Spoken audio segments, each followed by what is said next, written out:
Yo mga par, kamusta? Ang reaksyon sa laban kay Manny Pacquiao. Pero bagong lahat mga idol, suportahan nyo naman ang ating channel. Maraming salamat po.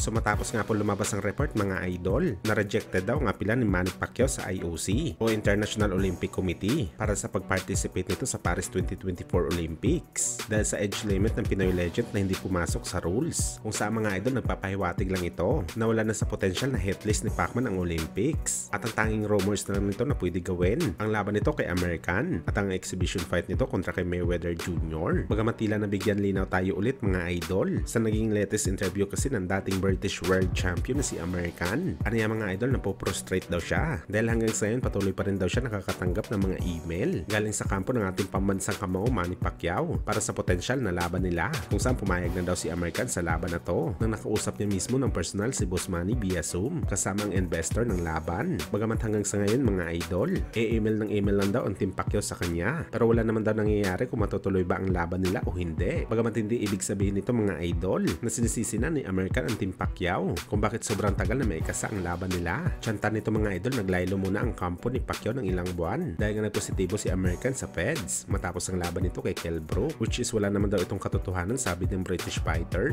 Well, dahil nga sa mga pahayag na to ni American mga idol, ibig sabihin na sa hangin pa ang potensyal ng bakbakan ng Briton at Pinoy kahit nagkasundo na sa laban ang dalawa verbally, pero dahil wala pang contract sign, ibig sabihin rumors pa rin ang bakbakan. Kaya abangan na lang natin mga idol ang sunod na update.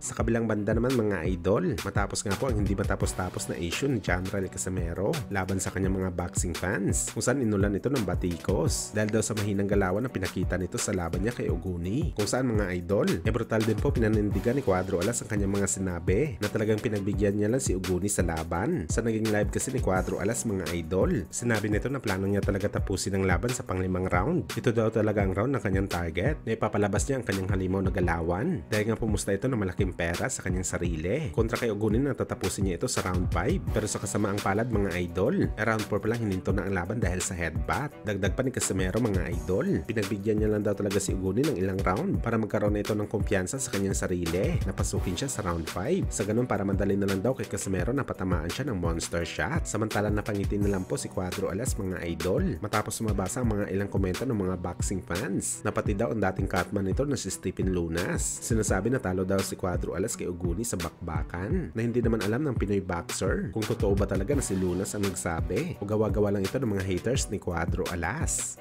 Sabi ni Stephen Lunas, champ, talo ka daw kung hindi na hinto ang laban. Abati ka. Talo ba? Isang suntok na nga lang yung kalaban, antok na yun eh. Paano matatalo?